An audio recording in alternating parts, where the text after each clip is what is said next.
রান্নাবাটিতে সকল দর্শক বন্ধুদের স্বাগত জানিয়ে শুরু করছি আজকের রেসিপি সরপুঁটি মাছের ঝোল সর্ষে দিয়ে। খেতে কিন্তু অসাধারণ হয়, এক থালা ভাতের সাথে জাস্ট অসাধারণ লাগে এই রেসিপি।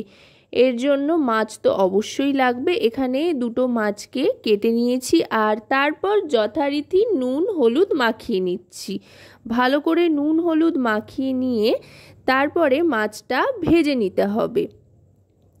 চাইলে আপনারা খানিকক্ষণ রেস্টেও রাখতে পারেন নুন হলুদ মাখানোর পর।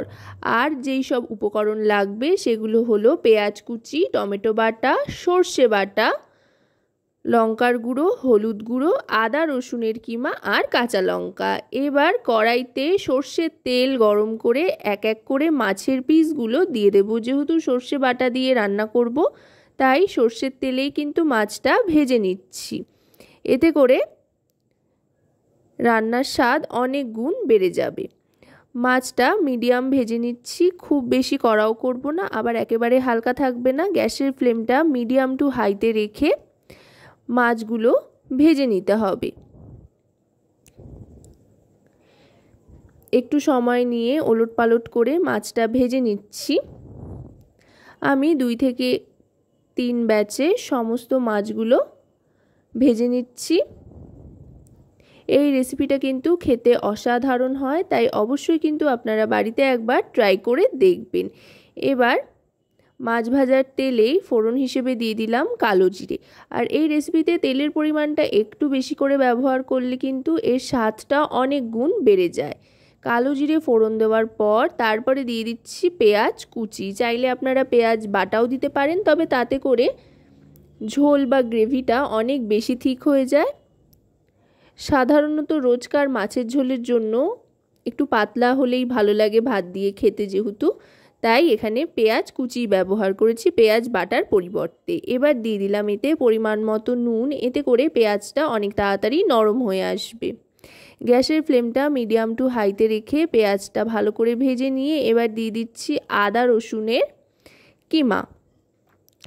আদা রসুনের কিমাটা ভালো করে ভেজে নেব যতক্ষণ পর্যন্ত না এর কাঁচা গন্ধটা যাচ্ছে। আদা রসুন যত ভালো করে ভাজা হবে যে কোনো রেসিপির ক্ষেত্রেই স্বাদ কিন্তু সেই রেসিপির অনেক গুণ বেড়ে যাবে। এবার দিয়ে দিচ্ছি টমেটো বাটা। চাইলে আপনারা টমেটোর টুকরোও ব্যবহার করতে পারেন, তবে সেক্ষেত্রে টমেটোর টুকরোগুলো সেদ্ধ হতে একটু বেশি সময় লাগবে। আর যদি আপনারা টমেটো বাটা এভাবে ব্যবহার করেন তাহলে কিন্তু খুব চটপট তৈরি হয়ে যাবে। টমেটো বাটাটা দিয়ে বেশ খানিকক্ষণ ভালো করে কষিয়ে নিয়ে হলুদ আর লঙ্কার গুঁড়োটা দিয়ে দিচ্ছি। নুন যেহেতু আগেই দিয়ে দিয়েছিলাম পরিমাণ মতো,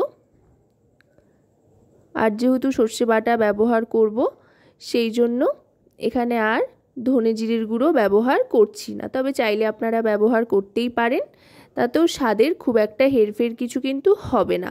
তবে আজকে এখানে আর ধনে জিরের গুঁড়ো ব্যবহার হচ্ছে না।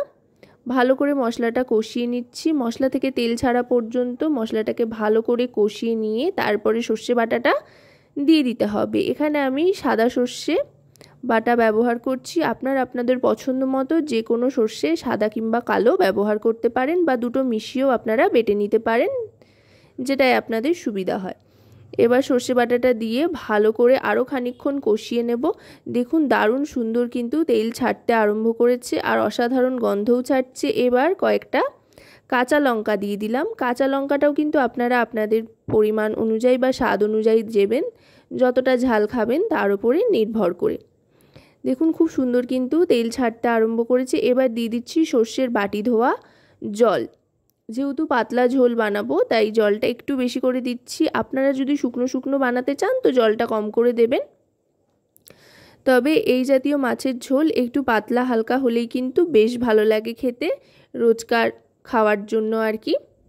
আর একটু জল দিয়ে এবার গ্যাসের ফ্লেমটা হাই করে ভালো করে ফুটিয়ে নেব। আর ঝোলটা ফুটে উঠলে ভেজে রাখা মাছগুলো এক এক করে দিয়ে দেব। আশা করব রেসিপিটি আপনাদের ভালো লাগবে। ভালো লাগলে অবশ্যই রান্নাবাটি চ্যানেলটিকে সাবস্ক্রাইব করে লাইক শেয়ার কমেন্টের মাধ্যমে আমাদের পাশে থাকবেন, আর পাশে থাকা বেল আইকনটি অন করে দেবেন সবার আগে সমস্ত রকম নতুন রান্নার নোটিফিকেশান পাওয়ার জন্য। আপনাদের একটা লাইক শেয়ার কমেন্ট সাবস্ক্রাইব কিন্তু আমাদের অনেক অনেক উৎসাহিত করে নতুন নতুন ভিডিও তৈরির জন্য। তাই লাইক শেয়ার কমেন্ট করে আমাদের পাশে থাকতে ভুলবেন না যেন। দেখুন কথায় কথায় কিন্তু মাছ দিয়ে ফুটিয়ে নিচ্ছি। মাছটা দিয়ে একটু ফুটিয়ে নেব যাতে মাছের মধ্যে ভালো করে গ্রেভিটা ইনসিস্ট হয়। দেখুন মাছটা দেখতে কতটা লোভনীয় লাগছে, আর খেতেও কিন্তু অসাধারণ লাগে। ভালো করে ফুটিয়ে নেওয়ার পর গ্যাসের ফ্লেমটা অফ করে দিয়ে 1 মিনিট মতো স্ট্যান্ডিং টাইমে রেখে তারপরে সার্ভ করে দেব। খেতে কিন্তু দুর্দান্ত লাগে এই রেসিপি। তো আপনাদের কেমন লাগলো অবশ্যই জানাবেন কিন্তু।